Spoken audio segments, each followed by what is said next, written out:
오후의 시작 함께 하실래요? 안녕하세요. 세상의 모든 정보 아나운서 전주리입니다. 인공지능으로 가짜 영상을 만들어 퍼뜨리는 이른바 딥페이크 성범죄가 일상을 파고들면서 사회적으로 큰 충격을 주고 있죠. 디지털 성범죄가 심각한 수준에 이르면서 경찰이 대대적인 단속에 나섰는데요. 딥페이크 성범죄로 입건된 피의자 가운데 상당수가 10대라는 점에서 법과 제도를 실효성 있게 재정비해야 한다는 지적이 나오고 있습니다.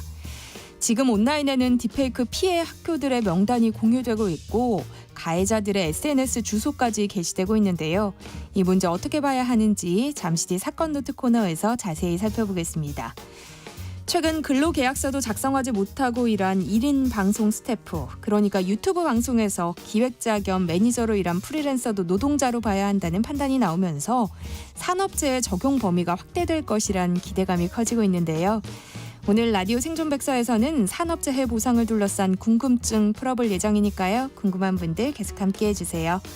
저희 방송은 KBS 1라디오 유튜브 채널을 통해서도 실시간으로 시청 참여하실 수 있습니다. 많은 관심 부탁드리면서 KBS 세상의 모든 정보 지금 시작합니다.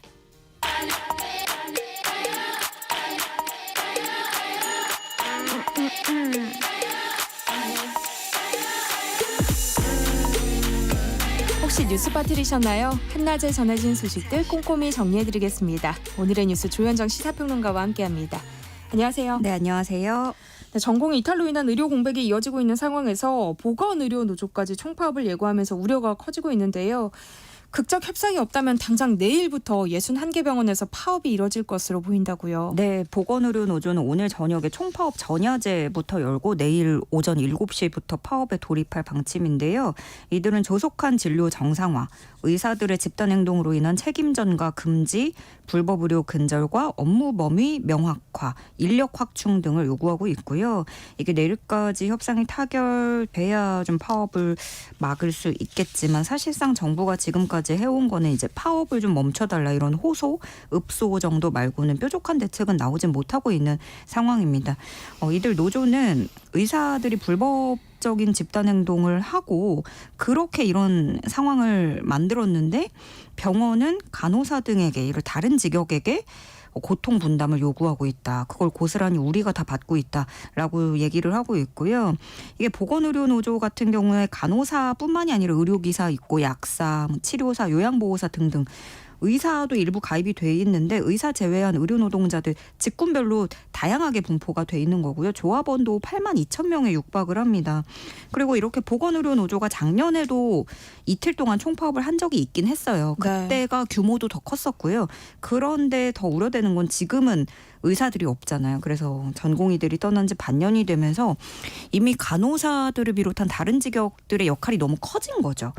그런 상황이라서 이분들이 이제 또 빠지면 그 공백은 더 크게 다가올 수밖에 없는 상황인 거고 지금 좀 들려오는 건 오늘 오전부터 이제 병원 사측과 임금 단체 협약 교섭이 속속 타결됐다는 소식들이 좀 들어오고는 있는데 간호사들이 보건의료노조에서는 간호법도 이제 타결되고 본회의에 오르는 거하고는 별개이기 때문에 내일로 예고한 총파업은 강행해보겠다 이런 입장을 아직까지는 내비치고 있습니다.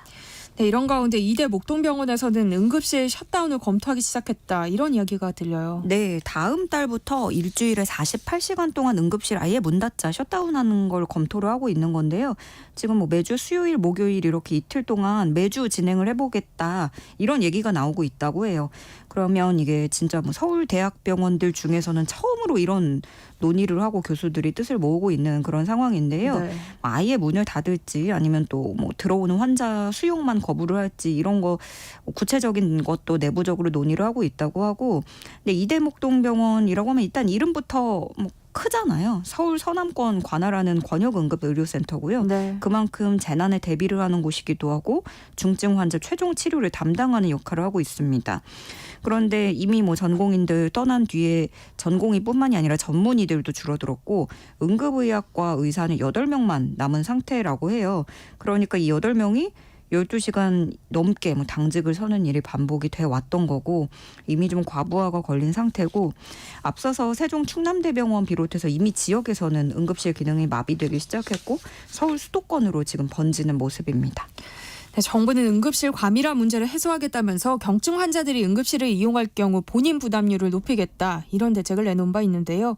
여기에 대한 우려도 나오고 있다고요. 네, 그러니까 정부가 계속해서 내놓은 방향이 상급 종합병원에서 경증 환자는 2차 병원으로 분산시키고 뭐 돈을 들여서 또 옮겨줬잖아요. 그리고 경증 환자들이 응급실 오면 부담률 높이겠다, 좀 돈 더 받겠다 이런 거예요. 뭐 예를 들어서 이런 경우 많잖아요. 급체였다, 뭐 알러지인데 밤이라서 이제 응급실에 가게 되는 경우, 단순 두통이었다 이런 경우가 있는데, 물론 정부가 얘기하는 그런 경증 환자들이 너무 오는 것도 있겠지만 또 이런 면도 있잖아요. 뇌졸중이나 심근경색 이런 것들은 별거 아닌 것 같은 증상이었다가 중증 질환이나 응급으로 가는 경우도 많은데, 일반 사람들이 이걸 구별하기가 어렵다는 게 문제인 거죠. 네.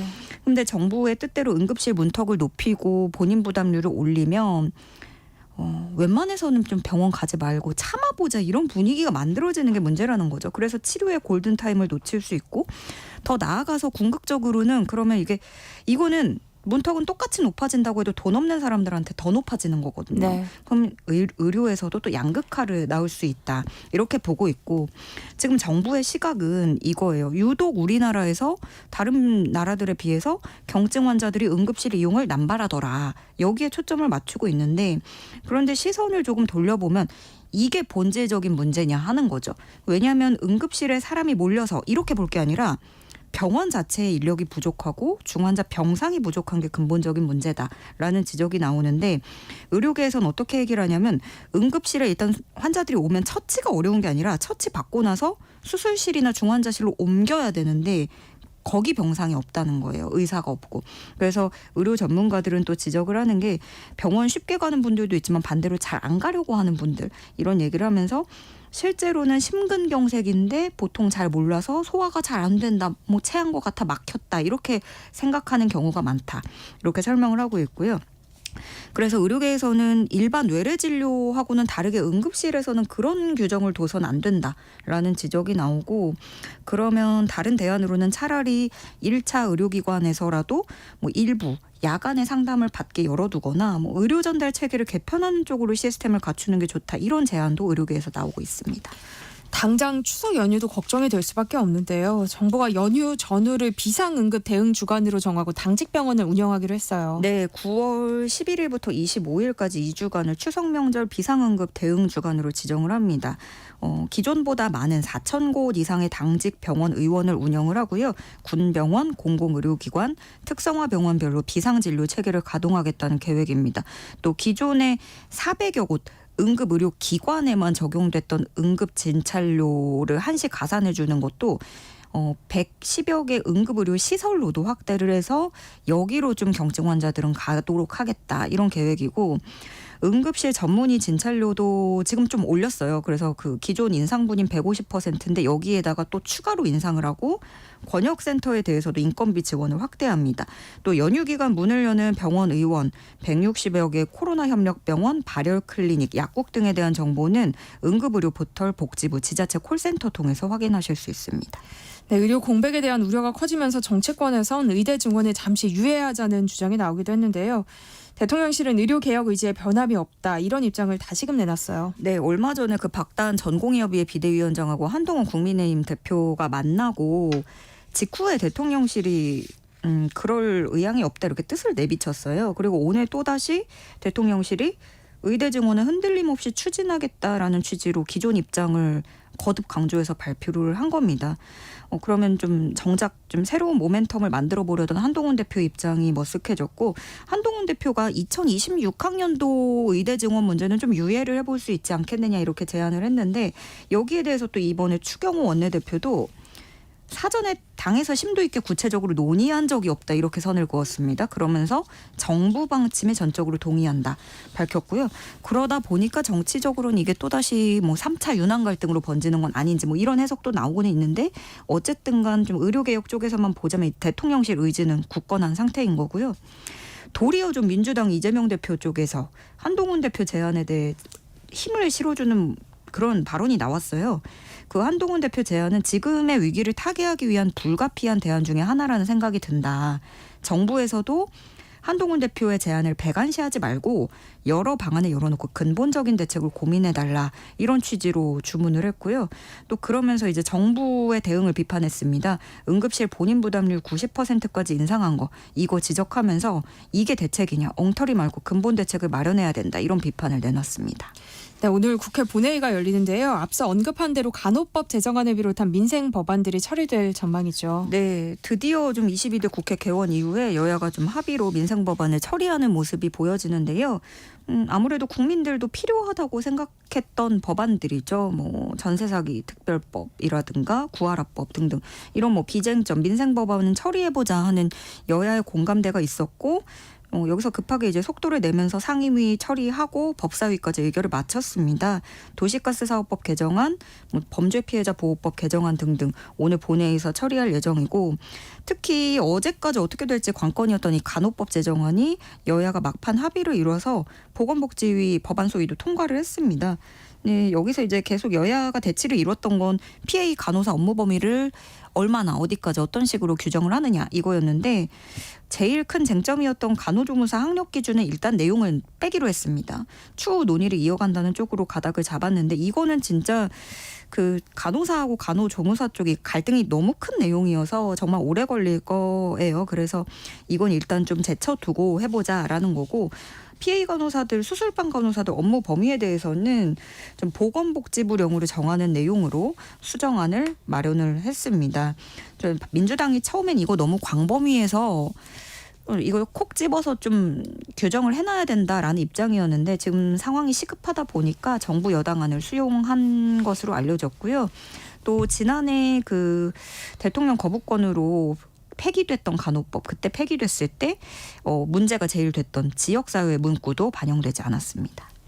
의사단체들은 간호법 제정안에 대해서 여전히 반대하고 있죠. 네, 이면택 대한의사협회장은 즉시 기자회견을 열었어요. 강력하게 즉각 중단할 것을 촉구한다라면서 정부와 국회가 이것을 받아들이지 않으면 14만 의사들은 국민과 의료를 살리기 위해 눈물을 머금고 의료를 멈출 수밖에 없다라고 밝혔고 여기엔 의협뿐만이 아니라 전국 의과대학 교수협의회, 의대교수 비대위, 대한의학회, 개원의협의회 등등 의사단체들이 동참했습니다. 정치권에서는 친일 논란이 계속 이어지고 있는데요. 어제 열린 국회 운영위원회에서는 현 정부의 역사관과 독도 문제를 두고 충돌이 벌어졌어요. 네, 어제 대통령실 상대로 현안 질의가 있었거든요. 근데 앞서 예전에 그 김태효 국가안보실 1차장에 이런 발언이 있었습니다. 중요한 건 일본 마음이다. 이 표현을 두고 좀 굉장히 논란이 있었는데 네. 이번에 공세가 쏟아진 거예요. 야당 의원들은 김태효 차장에게 친일파 밀정이냐 이렇게 따졌고요. 대통령실은 그 발언이 국익을 위한 것이다 이렇게 방어를 했습니다. 그러니까 중요한 건 일본 마음이다라는 말이 일본 마음을 전적으로 헤아리겠다라는 게 아니고 일본 마음을 다스려서 우리가 한일 관계를 리드하자는 뜻이었다 이렇게 해명을 한 거예요. 다음으로는 또 민주당이 대통령의 광복절 기념사를 지적하기도 했는데 대통령이 이런 말을 했잖아요. 반국가 세력이 곳곳에서 암약하고 있다라는 대목을 읊으면서 이게 문제가 있다. 계엄령까지 얘기가 나왔고 또 최근 그 공직 인선에 뉴라이트 인사가 유독 많다. 독도 방어훈련은 어디로 갔는지 후쿠시마 오염수 방류 문제 등등을 언급하면서 공세를 펼쳤습니다. 여기에 대해서 김태효 차장은 그 인사 문제, 뉴라이트 인사라는 건 정의가 헷갈리고 특정 정파 간의 이견이 있기 때문에 누가 있는지 살펴봐야 하겠다. 또 계엄령은 말도 안 되는 일이다. 이렇게 대답했습니다. 그런데 내년 5월 부산에서 열리는 광복 80주년 국제 관함식에 우길기와 거의 유사한 자이함기를 개항한 일본 함정을 참가할 것으로 알려지면서 논란이 일고 있어요. 네, 이게 국제 관함식 매년 열기도 했는데 내년에는 광복 80주년, 해군 창설 80주년 기념하게 됩니다.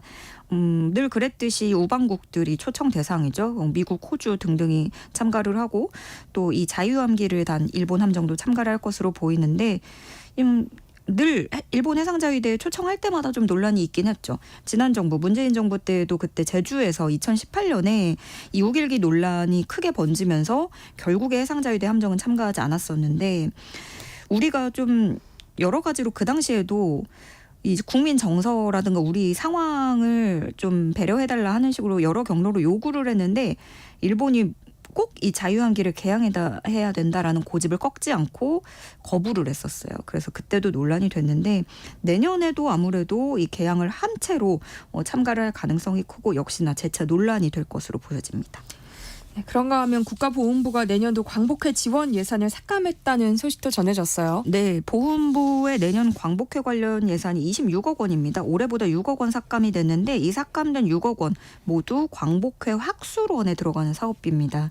앞서서 광복회 아시다시피 신임 독립기념관장 인선을 두고 갈등을 빚었었죠. 기념 행사까지도 따로 치르고 그랬는데 광복회 측에서는 이 예산 책정 받아들고 이거 아무런 사전 협의가 없었다. 이렇게 반발을 하고 있는 상황입니다. 이에 대해서 보훈부 측은 아직 학술원 사업비가 다 집행되지 않아서 내년 예산 정부안으로 편성되지 않은 거라고 설명을 한 것으로 전해졌습니다. 한낮의 교양 파트너 지금 여러분께서는 세상의 모든 정보와 함께하고 계십니다. 정부가 내년도 예산안을 의결 발표했는데요. 올해와 비교해보면 어떤가요? 예, 내년 정부 예산 총 지출 677조 원입니다. 올해 본 예산보다는 3.2% 늘어났는데 이게 증가율로 보면은 역대 정부 가운데 임기 첫 3년간 가장 낮은 증가율을 보이고 있습니다. 보통 이 임기 첫 3년 동안은 좀 높이는데 아무래도 지금 돈이 좀 문제이다 보니까 올해도 사실 그 지출 증가율이 2.8%를 가장 낮았었거든요, 역대. 그런데 내년에도 이걸 3.2% 그럼 3% 초반대로 묶으면서 2년 연속 긴축 재정을 이어갑니다. 그러니까 돈을 덜 써보겠다, 허리띠를 졸라 매보겠다 이런 건데 민간 소비 지금 워낙에 많이 줄어 있고 내수도 부진하다 보니까 정부 지출이 부족한 게 아니냐, 돈을 더 풀어야 된다, 역으로 이런 지적도 나오고는 있습니다. 좀 내용을 조금 살펴보면 R&D 예산 원래 구조조정하겠다고 했었는데 29조 7천억 원 편성하면서 사실상 원상 복구가 됐고요.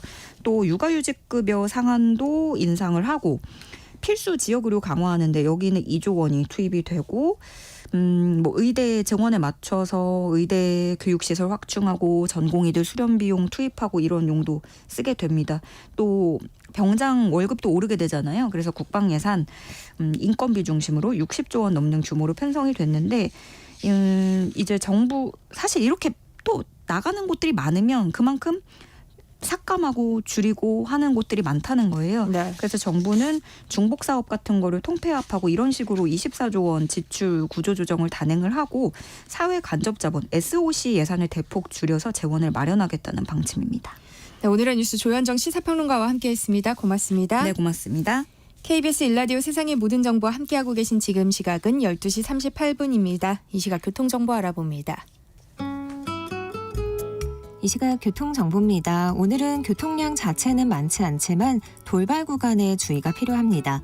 서울 시내에서는 내부순환도로 성수분기점 방향 홍제램프 3차로에 고장난 차가 서 있습니다. 2시간 반째 처리가 안 되고 있고요. 성산대교 남단에서 북단 쪽으로도 2차로에서 사고 났습니다. 고속도로는 제2경인고속도로 인천 쪽으로 남동 부근 2차로에서 사고 나면서 서창 분기점부터 정체가 심하고요. 반대 성남 방면은 하객 분기점에서 남동까지 밀립니다. 서울 양양고속도로 양양 쪽으로 남양주 요금소 부근에서 공사하면서 미사부터 정체고요. 이후로 원활하다가 서양양 부근 1차로에서 사고 났습니다. KBS 교통정보센터에서 유하영입니다. 세상의 모든 정보는 청취자분들의 관심과 참여를 기다립니다. 방송 들으시면서 궁금한 점이 있거나 의견 공유하고 싶은 분들 계시면 문자 보내주세요. 추첨을 통해 모바일 쿠폰 보내드리겠습니다. 참여하실 번호는 샵 9730이고요. 짧은 문자 50원, 긴 문자 100원의 이용료가 부과됩니다. 콩 게시판을 통해서는 무료로 참여하실 수 있고요. KBS 1라디오 유튜브 채널을 통해서도 실시간으로 시청 참여하실 수 있습니다. 꼭 알아야 할 정보를 알기 쉽게 전달해드리는 세상의 모든 지식. 우리 사회를 들끓게 한 사건을 살펴보는 사건 노트 시간이죠. 배상훈 프로파일러와 함께하겠습니다. 어서 오세요. 안녕하세요. 네, 딥페이크 성범죄물 유포가 사회적 문제로 대두되고 있는데요. 이 딥페이크 성범죄물을 주고받은 단체방 참여 인원만 해도 규모가 어마어마하더라고요. 예. 대통령께서도 크게 걱정 많이 하시는데 몇 가지 숫자를 알려드리겠습니다. 지금 문제가 되는 텔레그램의 전 세계 이용자는 9억입니다. 우리나라는 300만 정도고요. 여기서 문제가 되는 이 단체방, 텔레그램 단체방의 참여는 22만. 적지 않죠. 굉장히 크죠. 네. 그것은 또 그 방만이 아니라 연결되는 층층이 연결되는 다층 구조가 되기 때문에 실제로 그거보다 훨씬 많은 사람들이 연결돼 있을 것이다라고 추정이 가능합니다. 피해자 중에는 대학생뿐만 아니라 중고등학생, 미성년자도 포함돼 있어서 파장이 더 큰데요. 실제로 딥페이크 성범죄로 입건된 피의자도 살펴보면 10대가 가장 많다고요. 예. 우리나라 통계를 먼저 말씀드리면 경찰청이 올해 1월에서 7월 사이에 이 관련된 신고가 297건이 접수됐는데 여기에 입건된 피의자 178명 중 10대가 131명, 무려 73.6%를 차지하고요. 20대가 36명이니까 20% 정도 되는데 문제는 요게 그대로 전 세계적으로 딥페이크 관련된 것의 53%가 우리나라 10대입니다. 네? 우리나라의 이 가해자들이 전 세계에서 벌어진 딥페이크 범죄의 53%가 합니다. 이건 이제 말하자면 미국 뉴욕에 있는 언론에서 발표한 부분입니다. 그러니까 말하자면 이게 우리나라만의 문제가 아니라 전 세계적인 문제가 우리나라에 투영된 거라고 보시면 되고요. 전체적으로 이런 성착취 범죄가 늘어나는 추세, 아까 297 정도 대략 거기서 왔다 갔다 하지만 이건 신고된 것만을 얘기하는 것이고 실제로는 그보다 훨씬 더 많은 범죄가 벌어지다 보시면 됩니다. 네, SNS에는 지금 텔레그램 딥페이크 피해 학교 명단이 공유되고 있고요. 또 가해자라고 지목된 남성들의 신상도 올라오고 있다고 하더라고요. 이 정보는 어느 정도 믿을만한 거예요? 이 정보의 근원은 추적을 해보니까 피해자 자조 모임, 그러니까 피해자분들이 경찰에서 이것을 수사를 안 해주니까 스스로 일종의 신고센터를 만들어 갖고 네. 본인이 신고를 받아서 직접 그 방에 위장으로 잠입해서 보니까 남자친구의 이름을 따서 이렇게 보니까 실제로 자기 얼굴이 있더라. 그러니까 그렇게 따져 본 것들을 자기들끼리 모아서 만들어낸 명단으로 추정이 됩니다. 그러니까 네. 적지 않게 신뢰가 될 수 있는 정도라고 보고 네. 그러니까 상당히 이것은 어떻게 보면 되게 비극이고 굉장히 심각한 상황이라고 볼 수 있는 거죠. 그러니까 경찰이 수사에 나서주지 않으니까 피해자들이 직접 나서서 네. 잠입 수사를 하고 증거를 찾고 그걸 하고 그 다음에 이제 자기 이름은 안 되니까 네. 뭐 남동생 남자친구의 이름을 통해서 그걸 접근해 갖고 그 학교의 명단을 일일이 파악해서 만든 명단일 가능성이 높습니다.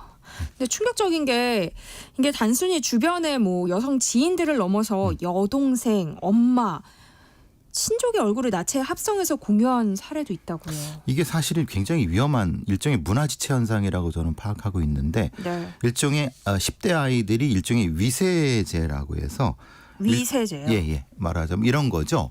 특정한 형태의 일탈의 행위를 하면은 그 또래 집단에서 가장 위에 상위하는 또래 집단 간의 경쟁에서 위로 올라가는 겁니다. 네. 뭐 한 20년 전에 뉴욕의 전 지하철을 뛰어넘는 위험한 행동을 해서 왜 니네 10대들 그러냐 했더니 그걸 하면은 그 모임의 대장이 된다는 겁니다.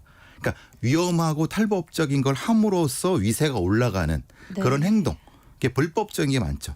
이게 우리나라에서 이렇게 나타나는. 그래서 예전에는 어떤 거는 자기 그 본인의 엄마의 뒷모습을 찍어서 그걸 가지고 이제 우리 엄마 뒷모습 뭐 서열 매기고 이런 경우도 예전에 있었습니다. 네. 그러니까 이제 이런 형태가 말하자면 이쪽으로 넘어온 것은 뭐냐면은 자기가 관련된 주변의 사람들 사진을 통해서 자기가 이만큼까지도 할 수 있다라고 하는 일종의 뭐라고 하나 이걸 좀 과시, 잘못된 과시. 잘못된 과시를 하면서 서열이 매겨지는 이런 것 때문에 전체의 뭐 초등학교부터 중학교까지 광범위하게 퍼져 있는 것 같습니다. 국민 불안도 늘어나고 있는데요. 이번 사태를 남녀 간의 갈등으로 보는 시각도 있더라고요. 글쎄요, 이제 저는 조금 그런 시각은 부정적인데 네. 물론 이제 지금 이준석 국회의원께서도 그런 말씀을 조금 하신 것 같은데 네. 저는 좀 의견을 달리하는데요. 물론 예를 들면 이런 거죠. 이대남들의 상대 박탈감 관련된 부분이 있을 것이다라고 얘기하고 그래서 이제 군대 내에서 벌어지는 여군에 대한 공격이 그거가 연관돼 있을 것이라고도 얘기를 하는데 네. 글쎄요, 이걸 뭐 어떤 상대적인 우월감을 어떤 일탈적인 행위를 통해서 상대방을 뭉개고 자기가 우월해지는 그런 심리. 근데 이게 꼭 남녀, 양성 간의 갈등만으로 될 수 있을까? 이건 소수자에 대한 폭력이 아닌가 이런 생각을 해봅니다.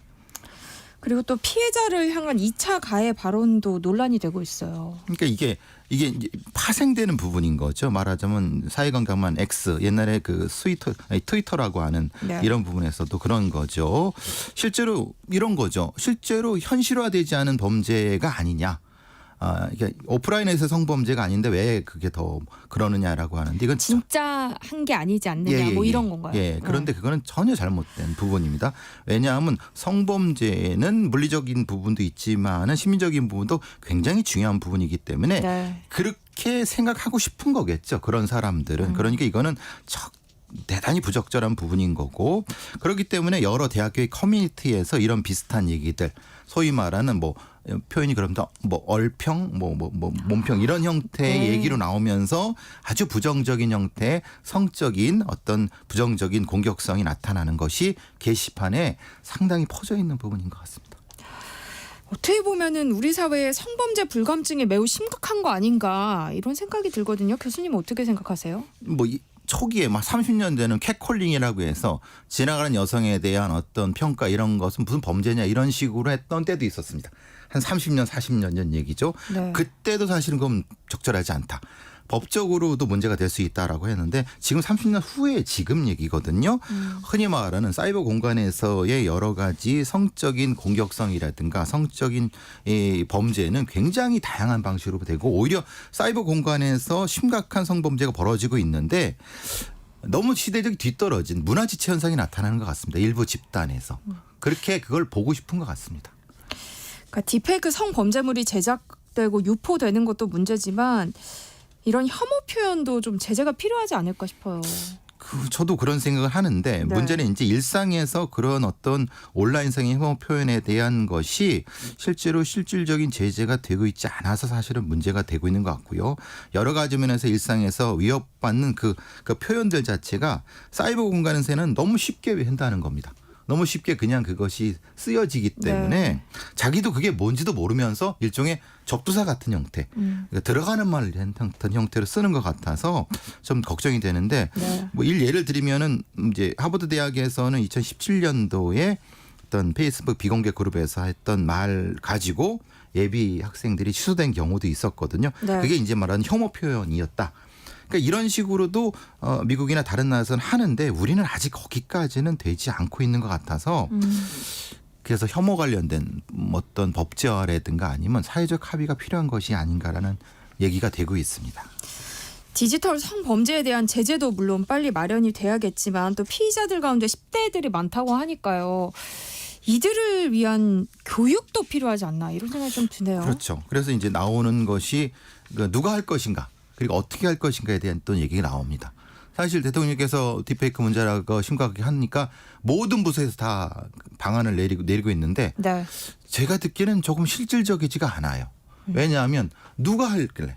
제재와 교육과 이런 관련 분야를 전문으로 할 만한 부서가 그럼 교장이 그러니까 일 개별 학교 갈 것이냐 아니면 어떤 교육청이 할 것이냐. 지금 보면은 사실 다 떠밀고 있거든요. 일단 그것부터 그렇죠. 정해져야 되는 거죠. 우리가 책임질게.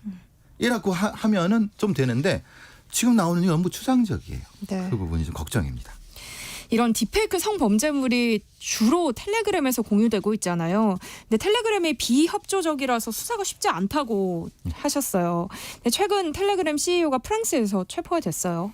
프랑스 정부가 좀 작정하고 있었나 봅니다. 네. 이 텔레그램의 창업자가 이걸로 22조를 벌었다고 합니다. 이 텔레그램으로. 그래서 이건 악마의 무기 상인보다 더 심각한 거 아니냐라고 네. 하는데 파벨 드로프라는 원래는 러시아 사람입니다. 그런데 거기서도 문제가 있어갖고 아마 프랑스 국적을 취득을 했는데 이 사람이 도대체 어디 있는지를 몰랐습니다. 그러니까 이 사람이 어딘지 알아야지 당신이 텔레그램 이거 거기에 좀 있는 거 좀 풀어줘. 아니면 뭔가 좀 협의 좀 해보자. 네. 메일을 보내도 답안이 없는 겁니다. 모든 국가기관에서. 그러니까 네. 프랑스에서 아마도 성착취, 테러, 폭력, 가짜뉴스 같은 것을 방관하고 있다는 것을 하고 경유지였나 봅니다. 다른 데로 가는 걸 그냥 거기서 잡아갖고 네. 지금 이제 뭔가 조치를 하려고 하고 있는데 저는 조금 걱정이 되는 것은 뭔가 프랑스만 타협하고 말 것이 아닌가라는 생각도 좀 들어서 걱정이 됩니다. 네, 텔레그램에 대해서는 우리 정부도 좀 나서서 어떤 조치를 취해야 하지 않나요? 그래서 이제 지금 방심위 같은 데서는 뭔가 뭐 한 라인을 한다는데 저는 그 소리 듣고 조금 답답했습니다. 메일도 안 봅니다. 그 사람들은. 네.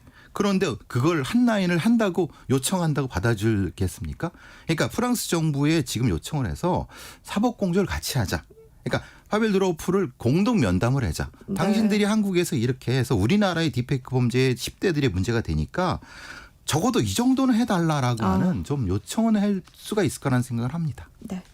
다음 사건 또 살펴보겠습니다. 현직 경찰이 조폭 뒤를 봐주다가 재판에 넘겨졌어요. 이건 너무 부끄러운 일입니다. 부산 지역에서 조폭과 조직폭력배한테 장기간 정기적으로 뇌물을 받았어요. 이게 너무 부끄러워서 할 말이 없는데 부산지검 강력범죄수사부에서는 경관급 경찰관들을 이 수사 정보를 놓치는 것을 구속해서 지금 수사 중인데요. 네. 글쎄요, 뭐 벌써 몇 년 동안 3천만 원 넘게 정기적으로 받았다고 하니까 이런 자들이 있다는 게 사실은 좀 대단히 좀 부끄럽습니다, 솔직히. 그런데요, 이렇게 수사 기밀을 유출한 혐의로 수사를 받고 있는 경찰들이 많다면서요. 딱히 뭐 부산 지역이 문제라는 건 아닌데 부산 지역 쪽에서 많이 터져 나오는 것 같습니다. 지역 중견 건설업체에 대해 돈을 받은 경찰 간부라든가 특히 경찰 출신 브로커들이 연결돼 갖고 뭐 누구를 수사해 달랜다 하는 그러니까 우리 건설업체인데 상대 건설업체를 이제 청부 수사 뭐 이런 걸로 해갖고 한 경우도 있고요. 그런 과정에서 이제 공무상 비밀 누설 혐의로 부산경찰서 소속 경관군 경찰관이 구속 기소됐고요. 뭐 서장급, 팀장급 이렇게 됐는데 이걸 뭐라고 해야 되나? 저는 이런 사건을 할 때마다 제가 일할 때 그런 저희 그 팀장님 그런 말씀을 합니다. 죄송합니다. 그런 인간들은 상종을 하면 안 된다라고 저희 팀장님이 하셨는데 그분은 사실 승진도 못 하시고 잘리셨죠.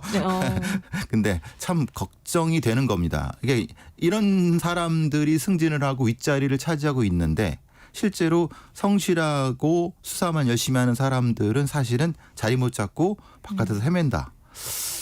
이걸 어떻게 설명해야 되나? 이건 참 저도 경찰학교라든가 아니면 이제 그런 경찰이 되고 싶은 학생들을 가르칠 때 참 난감합니다.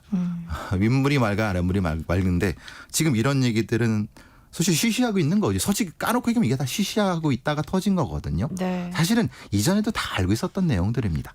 그러니까 사실 지금도 전 교수님이 영화가 거짓이 아니라는 이런 얘기. 영화보다 더하죠. 사실은 우리가 뭐 여러 가지 이런 경찰 영화를 보면은 저희들은 그거 보고 웃습니다. 그 현실은 그거의 2배인데 죄송합니다. 이게 성실하게 일하시는 경찰관들한테 대단히 죄송한데 저도 부끄러운 일이고 그런데 적어도 현실은 인정을 하자. 네. 있다는 거 인정하자. 그리고 그들을 빨리 내쫓고 성실하고 일할 수 있는 경찰관들이 그 자리를 가야 되는 거 아니냐. 이런 생각이 들어서 제가 뭐 부끄러움에도 불구하고 이런 주제를 이렇게 다루는 것도 그런 내용입니다. 근데 이런 비위가 근절되지 않는 이유가 뭐예요? 처벌이 약해서인가요? 처벌도 약하고 감찰을 잘 안 하죠. 내부 감찰이 굉장히 빈약합니다. 봐주는 거죠. 팔은 안으로 굽는 것처럼 우리 쪽이라서 봐주고 저쪽이라 봐주고 그리고 이제 실제로 이런 감찰이 들어갔을 때 현실화되느냐 또 봐줍니다. 그래서 실제로 이렇게 그 해임되거나 그런 경우는 좀 드물거든요. 네. 엄정한 어떤 감찰을 통한 처벌이 필요하다는 생각을 해봅니다.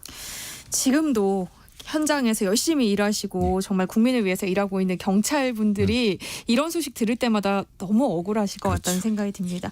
사건 노트 배상훈 프로파일러와 함께했습니다. 고맙습니다. 감사합니다. KBS 세상의 모든 정보 1부 순서 여기서 마무리하겠습니다. 이어지는 2부에서는요. 세모정 PD의 최신 트렌드 따라잡기, 강 PD의 체험 삶의 현장 코너 기다리고 있으니까요. 계속해서 많은 청취 부탁드립니다. 그럼 전 2부에 돌아올게요.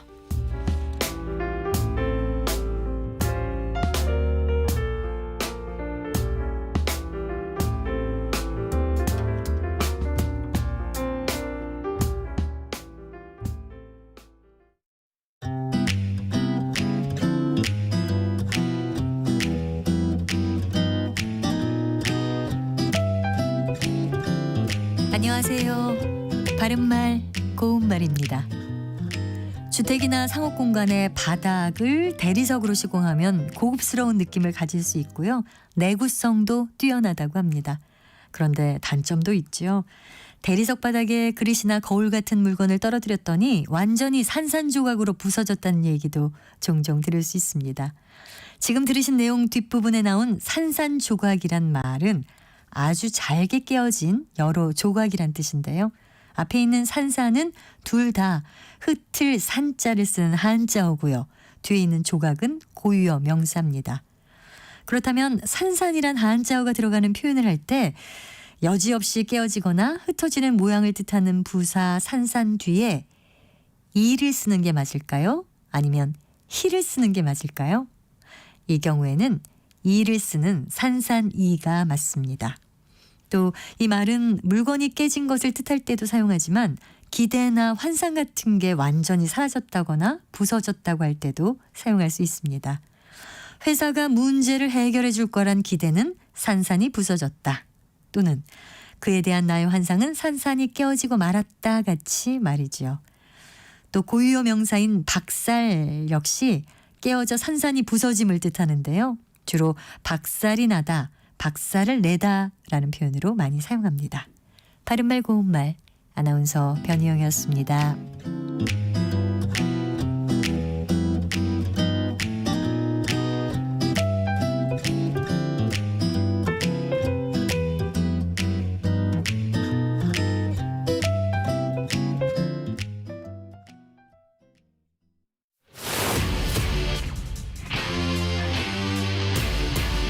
토론에 정답은 없습니다. 토론이 세상을 바꿀 수도 없습니다. 하지만 질문은 새로운 세상을 만들 수 있습니다. 질문으로 올바른 세상을 만드는 첫걸음. 평일 저녁 7시 20분 KBS 열린 토론.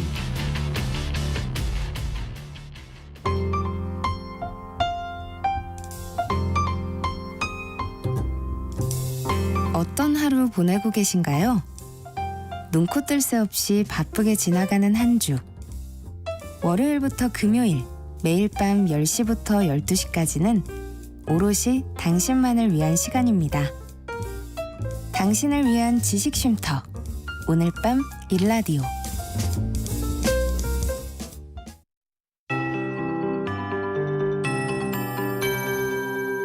KBS 58분 날씨. 강한 볕에 기온이 크게 올랐습니다. 오늘 낮 최고 기온이 서울과 대전 33도, 광주와 대구 32도, 부산, 제주 31도 등으로 대부분 32도 안팎까지 오르겠고요. 체감 온도는 더 높겠습니다. 동해안은 동풍이 불어오고 있어 강릉 29도, 포항 30도 등에 머물겠습니다. 지금 강원 영동과 경북 북부 동해안은 폭염특보가 해제됐지만 그 밖의 지역에는 폭염경보나 주의보가 이어지고 있으니까요. 온열 질환에 걸리지 않도록 주의하시기 바랍니다. 한편 10호 태풍 산사는 매우 강한 세력을 유지한 채 일본을 향하고 있습니다. 내일쯤 일본 규슈에 상륙한 뒤 일본 열도를 따라 북동진할 전망이고요. 태풍의 영향으로 현재 남해 동부 바깥 먼바다에는 태풍주의보가, 제주 모든 해상과 남해 먼바다, 동해 남부 먼바다에는 풍랑특보가 내려져 있습니다. 우리나라로 동풍이 불어오면서 제주도는 내일까지, 강원 영동과 경상도는 모레까지 비가 내리겠고요. 앞으로 제주도에는 많게는 100mm 이상, 경상도 해안에는 20에서 80mm, 강원 영동과 그 밖의 남부지방에는 5에서 60mm 정도의 비가 내릴 전망입니다. 바람도 강하게 불겠습니다. 현재 서울의 기온은 31.5도입니다. 송소진입니다.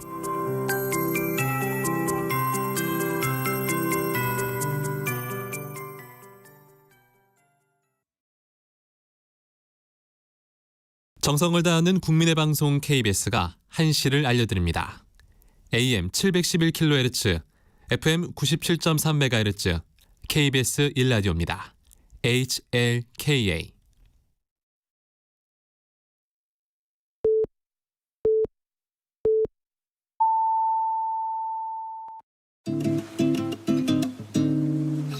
나른한 오후를 책임질 영양 만점 지식 비타민. 세상의 모든 정보.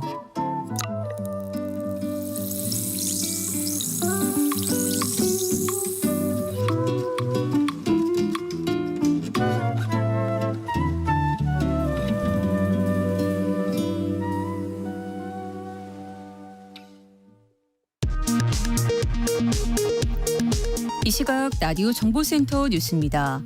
조속한 진료 정상화와 임금 인상 등을 요구하는 보건의료 노조의 총파업이 하루 앞으로 다가온 가운데 병원별로 막바지 교섭이 진행 중입니다. 정부는 파업 철회를 거듭 촉구했습니다. 올해로 예정된 윤석열 대통령과 국민의힘 한동훈 대표 등 신임 여당 지도부의 만찬이 추석 연휴 이후로 연기됐습니다.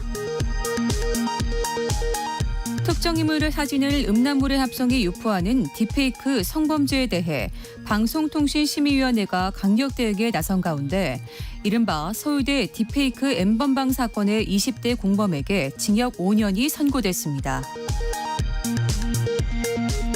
북한이 우리 수도권을 사정권에 두는 신형 240mm 방사포의 검수 시험 사격을 김정은 국무위원장이 참관한 가운데 성공적으로 진행했다고 밝혔습니다.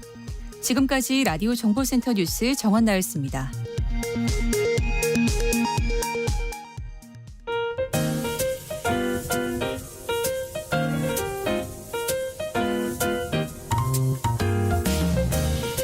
정신없이 바쁜 하루, 지금 우리 주변에서 벌어지고 있는 사건 사고 소식들 한숨 돌리며 살펴보시죠.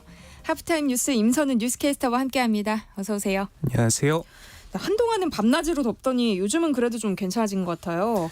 이 무더위의 끝이 보이고 있나 봐요. 네, 한낮에는 여전히 뜨겁지만 아침 저녁으로는 제법 선선한 바람도 불면서 밤잠 설치게 만든 열대야 기세도 한풀 꺾이기 시작했는데요. 역대 최다 열대야 신기록을 쏟아낸 올여름 더위가 조금씩 물러나고 있습니다. 지난 한 달간 한반도 상공에는 두 개의 폭염 고기압이 겹치면서 밤낮 없는 더위가 이어졌었는데 지난 주말부터 이 이중 이불이 걷히면서 그 틈 사이로 북쪽에 시원한 공기가 새어들어오고 있습니다. 건조하고 선선한 공기의 영향으로 유난히 길었던 밤더위도 한풀 꺾일 것으로 보이는데요. 다만 찬 공기 세력이 충분치 않은 데다 아직 햇볕도 강해 낮더위는 여전하겠습니다. 앞으로 날씨는 10호 태풍 산산에 달렸다고 합니다. 태풍은 일본을 향하지만 우리나라 동쪽 해안의 비바람을 서쪽 지방에는 열풍을 불어넣는다고 하는데요. 그래도 주 후반에는 태풍이 북쪽 대륙의 찬 공기를 끌어내려서 날씨가 한층 더 선선해질 전망입니다. 주식 투자 등으로 돈을 벌게 해준다면서 투자금을 갈취하는 이른바 리딩방 사기 수법에 대해서 전해드린 적이 있는데요. 이들이 합숙 시설까지 두고 철두철미하게 조직적으로 움직인다고요. 네, 주로 이런 리딩방 사기 조직은 우리 사법권이 미치지 않는 동남아에 거점을 두고 운영되는 걸로 알려져 있는데요. KBS가 한국 언론 최초로 캄보디아에 있는 리딩방 사기 조직의 해외 본부를 직접 취재했습니다. 인구 220만 명이 살고 있는 캄보디아의 수도 프놈펜, 도심 한복판에 30층이 넘는 빌딩 하나가 우뚝 솟아 있는데요. 인터넷엔 숙박시설로 등록돼 있지만 예약은 할 수 없다고 하고요. 이 의문의 고층 빌딩에 리딩방 사기 조직의 본부가 있다는 게 내부자의 증언입니다. 해당 건물에 몇 개 층을 쓰면서 한국인 수십 명이 중국인 총책의 지시에 따라 사기 행각을 벌이고 있다는데요. 총책도 중국인이고 건물도 자본도 다 중국 것이라는데 진짜 한국 사람들이 있는지 건물 앞에서 기다려봤더니 얼마 지나지 않아 젊은 한국인들이 음료 꾸러미를 들고 건물로 들어가는 모습이 포착됐습니다. 취재진이 따라 들어가자 건장한 남성들이 출입을 가로막았는데요. 장기 임대를 알아보러 왔다고 하자 안으로 들여보내주었지만 낯선 외부인에 대한 경계는 늦추지 않았습니다. 로비엔 휴대전화 충전기로 보이는 기계들이 쌓여 있고 젊은 남성들은 출입증을 제시한 뒤에야 건물로 들어갈 수 있었는데요. 직원들은 방을 장기간 빌리면 건물에서 숙식을 해결할 수 있다고 안내했는데 내부를 둘러보니 식당과 매점, 운동시설까지 갖춰져 있어 외부 감시를 받지 않고 사기 행각을 벌이기엔 최적의 장소입니다. 더 높은 층엔 출입 제한 구역도 있는데 이곳이 중국인 총책 전용 구역이라고 내부자는 설명했는데요. 경찰 감시망을 피해 지금도 캄보디아에서는 한국인을 대상으로 한 사기 행각이 계속되고 있습니다. 이 캄보디아 본부에도 한국인들이 북적인다고요. 네, 리딩방 건물에서 나올 수 있는 건 일주일에 단 한 번 허락되는 외출 시간뿐이라고 하는데 직접 현장을 찾은 KBS 취재진들은 외출 시간인 주말 밤이 되자 한국인 조직원들로 추정되는 인물들이 건물 밖으로 하나둘 나오는 모습을 포착했습니다. 조직 거점 인근을 배회하는 한국인 청년들의 존재는 이 낯선 도시에선 공공연한 비밀이라고 하는데요. 캄보디아 프놈펜 현지에서 리딩방 조직의 실체를 확인할 수 있었는데 이 조직에 몸담았던 한국인 조직원 중 일부가 올해 초 한국으로 들어왔고 그리고 이들과 함께 귀국한 조직 내부자의 제보를 받은 경찰의 추적도 시작됐습니다. 지난 4월 귀국한 국내 총책 40대 남성을 비롯해 함께 들어온 한국인 조직원 9명은 사기 혐의로 경찰에 검거됐고 최근 전원 구속됐는데요. 이들 중 일부를 송치한 경찰은 나머지 조직원들을 추적하고 있습니다. 다음 뉴스 살펴보겠습니다. 대한민국이 울분의 민족이 되어가고 있다고요. 네, 혹시 이 울분이라는 말의 뜻 아실까요? 뭐 답답함, 뭐 억울함, 뭐 이런 건가요? 네, 국어사전을 그대로 옮겨놓은 것 같은 모범적인 답변이었는데 역시 잘 알고 계시네요. 국어사전에는 답답하고 분함 또는 그런 마음이라고 적혀 있는데 이 한국인 2명 중 1명이 울분, 그것도 장기적 울분 상태라는 조사 결과가 나왔습니다. 서울대학교 보건대학원 유명순 교수 연구팀이 발표한 조사를 보면 응답자의 절반에 가까운 49.2%가 장기적인 울분 상태에 놓여 있는 것으로 파악됐는데요. 네. 심각한 수준의 울분을 겪는 응답자도 9.3%나 됐고 연령별로 보면 30대의 13.9%가 울분 중에서도 심각한 울분 상태로 나타났습니다. 만 18세부터 59세까지는 비슷한 수준으로 나타나는데 특이하게도 만 60세 이상은 이 수치가 확 감소하는 모습을 보였고요.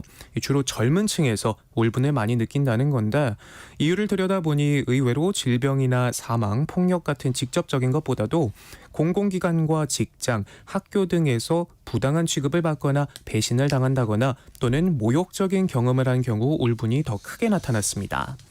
특히 이 중에서도 울분을 가장 많이 느낀다는 30대들은 심각한 사회 불공정에 울분을 토하고 있는데요. 네. 중소기업에서 10년째 근무하고 있다는 한 직장인은 남들과 연봉이나 사회적 대우가 바로 비교되다 보니 신경이 쓰인다며 가진 것에 따라 출발선이 다르다는 현실을 체감하면서 불공정함을 많이 느낀다고 털어놨고요. 또 다른 30대 직장인 역시 열심히 노력해도 집 한 채 마련하기 힘든 현실을 보면 과연 이 사회가 공정한지 의문이 든다면서 선배 세대보다 더 좋은 스펙을 갖추고도 내 집 마련은커녕 전세 가격도 감당하기 힘든데 노력한 만큼 보상받을 수 있다는 믿음이 점점 사라진다고 토로했습니다. 전통적으로 한국인은 한의 민족이라고 하잖아요. 그런데 이제는 울분의 민족으로 불러도 이상하지 않을 법한데요. 울분은 단순한 감정 상태를 넘어 정신 건강에도 큰 영향을 미친다고 합니다. 조사 결과 울분 수준이 높을수록 우울 점수도 높아지는 경향을 보였는데요. 특히 심각한 울분 상태 응답자 중 75.8%가 중간 정도 이상의 우울 증상을 보였고요. 또 절반 이상이 지난 1년간 자살을 생각해 본 적이 있다고 응답할 만큼 허투루 넘길 일이 아닌 것 같습니다. 네. 이 연구진은 울분은 기본적으로 누구나 살면서 느끼고 경험할 수 있는 정신적인 감정이란 점도 강조하고 있지만 그래도 울분보다는 시원하고 편안한 마음으로 지내는 순간도 많기를 바라보겠습니다. 네, 군기 훈련 이른바 얼차려 도중 숨진 육군 훈련병 사건 기억하실 텐데요. 지금 재판이 진행 중인데 관련 증언들이 쏟아져 나오고 있어요. 네, 당시 함께 얼차려를 받은 동료 훈련병들이 군 복무 도중 법정 증인으로 출석해 입을 열었는데요. 재판에 나와 한 명씩 증인으로 법정에 섰고 검사의 질문에 따라 당시 상황을 진술했습니다. 알려진 대로 전날 밤 떠들었다는 이유로 당시 훈련병 6명에게 부중대장이 완전 공장 상태에서 군기 훈련을 지시했고요. 증인들은 이어 생활관에 찾아온 부중대장이 알루미늄 배트를 들고 강압적인 분위기를 조성했다고 말했습니다. 또 모자란 군장 무게를 맞추기 위해서 책을 넣었고 그 무게가 30kg에 달했다고 밝혔는데요. 1시간가량 이어진 얼차려 중 쉬는 시간은 없었고 팔굽혀펴기와 구보 등 계속된 얼차려에 동기였던 박 훈련병이 쓰러졌다고 설명했습니다. 이어 중대장이 인근에 있던 의무병을 불러 쓰러진 박훈련병의 상태 확인을 지시했고 의무병이 맥박과 심장이 잘 뛴다고 보고하자 중대장은 쓰러진 훈련병의 멱살을 잡고 흔들면서 꾀병을 부리지 말라고 소리쳤다고 하는데요. 이 같은 증언이 나오자 방청 속에서는 탄식이 터져 나오기도 했습니다. 네.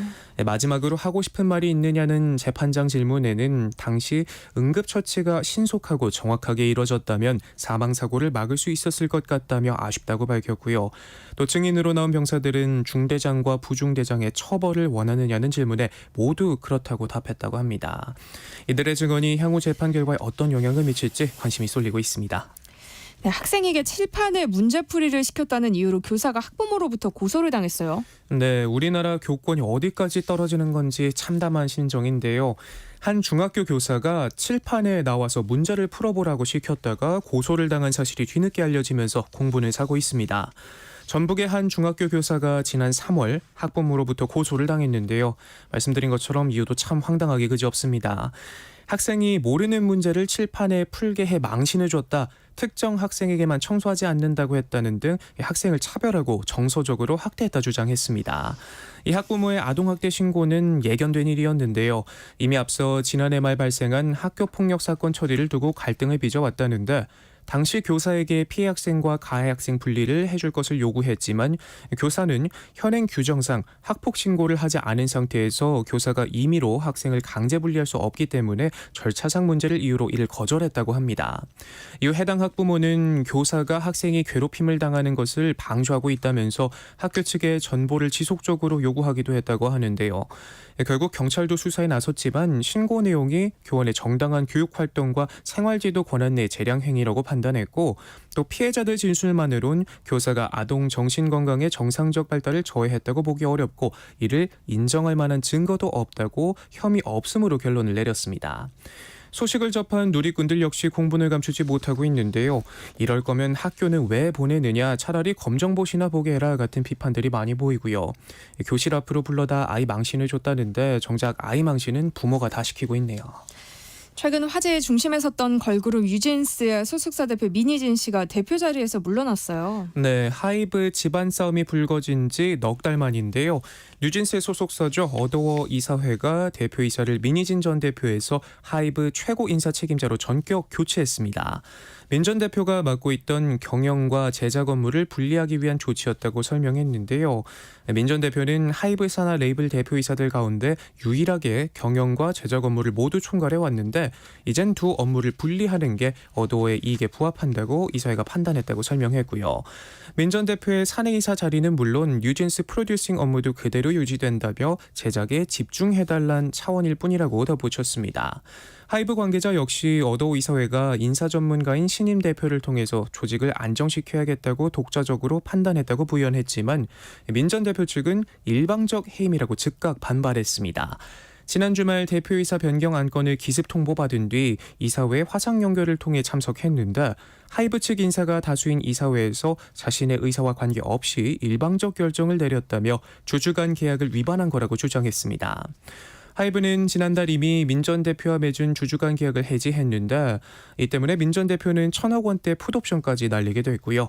앞으로 민 전 대표가 추가 법적 대응에 나설 가능성이 큰 만큼 양측 갈등엔 또다시 불이 붙을 전망입니다. 다음 소식 살펴볼게요. 영화 시민 덕혜의 주인공이 포상금 5천만 원을 받게 됐다는데 무슨 사연이에요? 네, 배우 라미란 씨가 주연을 맡은 영화죠. 자신이 운영하던 세탁소에 불이 난 뒤 돈을 빌리려다 보이스피싱을 당하게 된 주인공 덕희가 직장 동료들과 중국에 근거지를 둔 보이스피싱 범죄 조직 총책을 잡으러 나선다는 내용인데 이게 실제 이야기를 바탕으로 만들어진 영화입니다. 이 영화의 실제 주인공이기도 한 김성자 씨는 은행 직원을 사칭한 보이스피싱 조직원에게 속아 총 2,730만 원의 사기 피해를 입었는데요. 당시 조직 총책이 한국에 오는 비행기 시간표부터 사진과 주소, 800명에 달하는 피해자 명단, 급기야 나중엔 주민번호까지 직접 증거자료와 조직원들의 정보를 수집해 경찰에 제보를 했고 결국 보이스피싱 총책급 조직원 등 6명이 검거됐습니다. 이런 눈물겨운 노력 덕분에 72명의 피해액 1억 3,500만 원을 확인하고 234명의 추가 피해를 예방할 수 있었다고 하는데요. 이에 권익위는 영화 시민덕의 실제 주인공 김성자 씨에게 포상금 5천만 원을 지급하기로 결정했습니다. 경찰은 당시 보이스피싱 일당 검거에 큰 공을 세운 김 씨에게 검거 소식을 알리지 않았을 뿐만 아니라 사건 발표를 하면서 시민 제보로 검거됐다는 내용을 누락하기도 했는데요. 네. 또 예산이 없다는 이유로 평소에 홍보했던 보이스피싱 신고 포상금 1억 원을 100만 원만 지급하겠다고 제안하기도 했는데 김 씨가 이를 거절하기도 했다고 합니다. 이 사실을 알게 된 대검찰청이 권익위에 포상금 지급을 추천한 건데요. 김성자 씨는 보이스피싱 사기 피해액은 물론 어떠한 보상도 받지 못해 힘든 시기를 보냈다면서 이번 포상금 지급으로 명예를 회복하고 그간의 고생도 보상받은 것 같아 권익위에 깊이 감사드린다라고 소감을 밝혔습니다.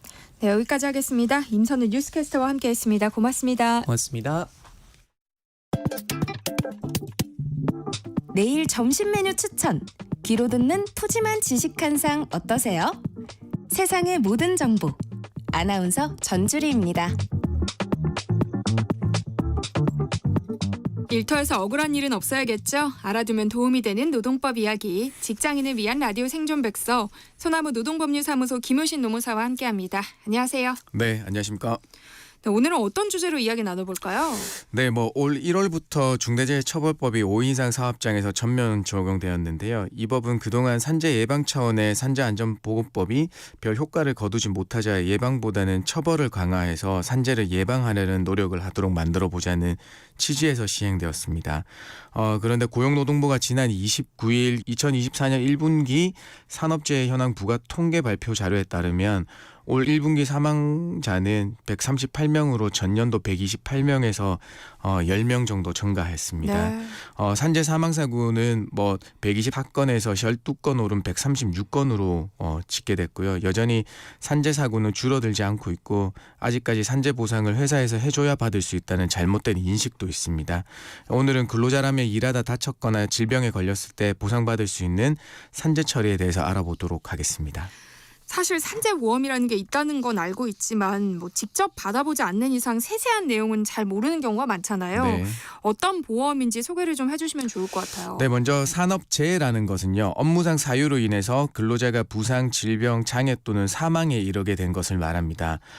산업재해를 당한 근로자와 가족들의 생계유지, 재활, 사회복귀 촉진을 위해서 요양급여, 휴업급여, 장애급여, 유족급여 등 다양한 보험급여를 지급하도록 규정하고 있기도 합니다.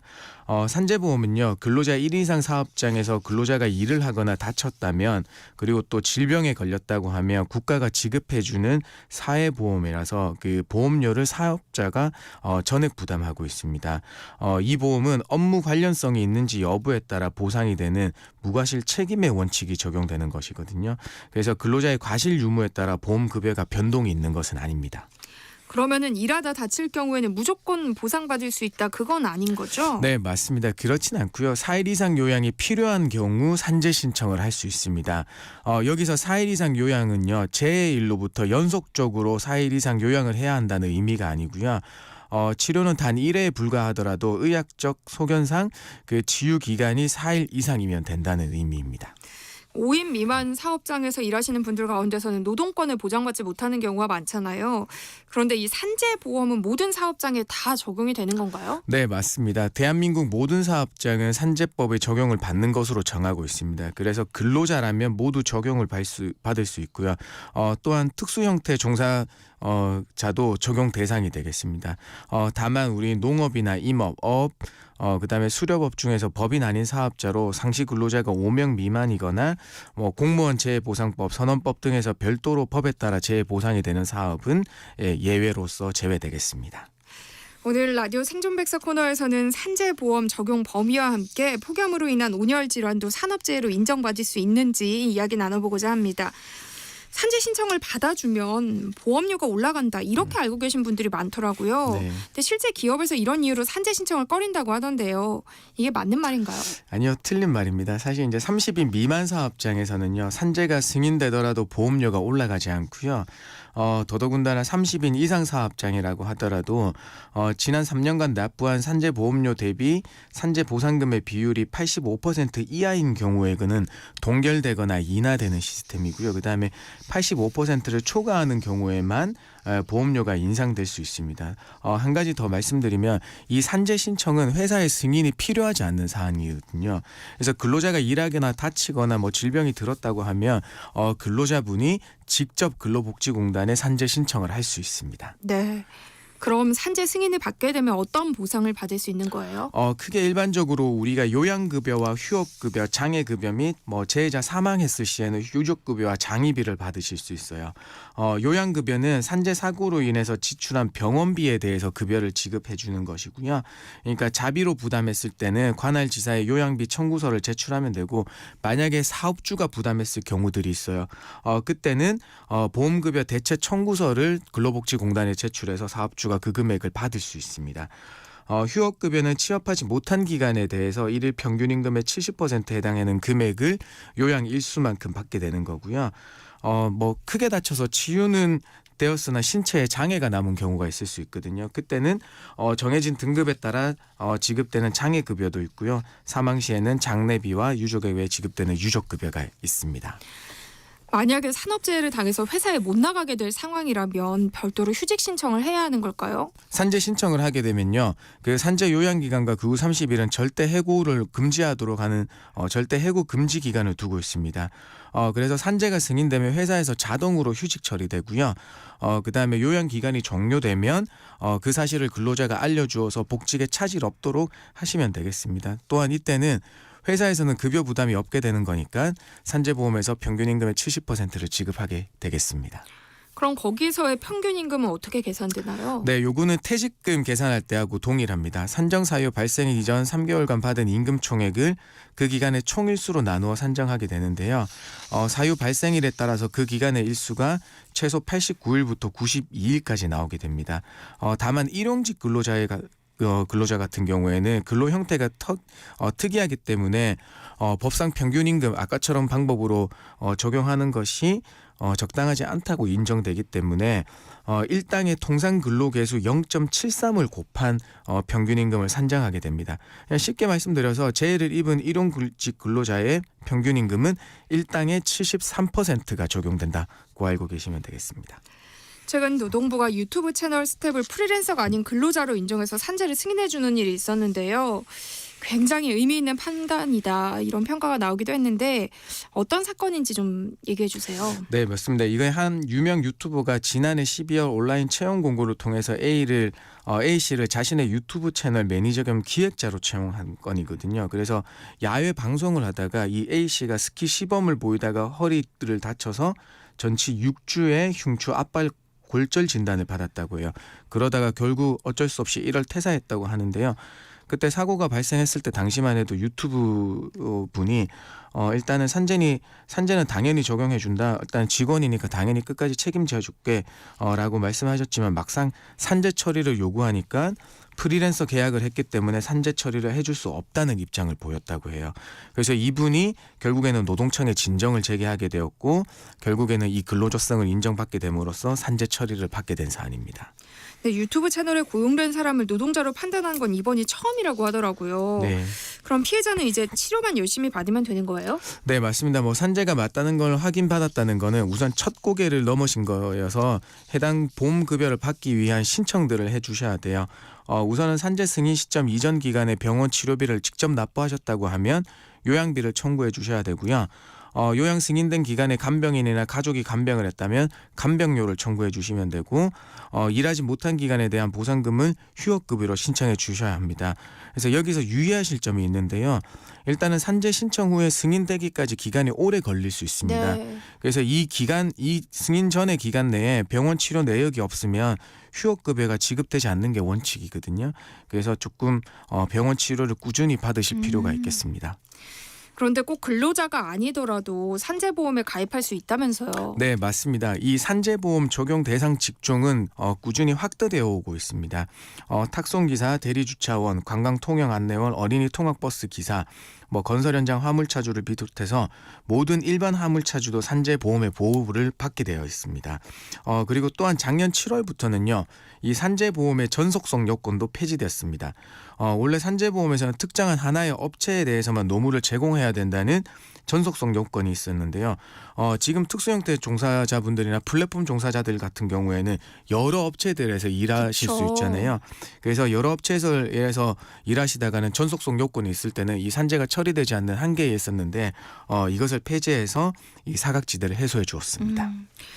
그런데 또 궁금해지는 게요. 회사에 출근하는 길에 또는 뭐 퇴근한 이후에 그때 다쳤다면 산재 처리할 수 있어요? 네, 할 수 있습니다. 그 출퇴근 재해 보상 제도라는 건데요. 아직까지 이제 잘 모르시는 분들이 있어서 말씀드리면 이 보상을 받으려면 이제 3가지 요건에 해당되어야 돼요.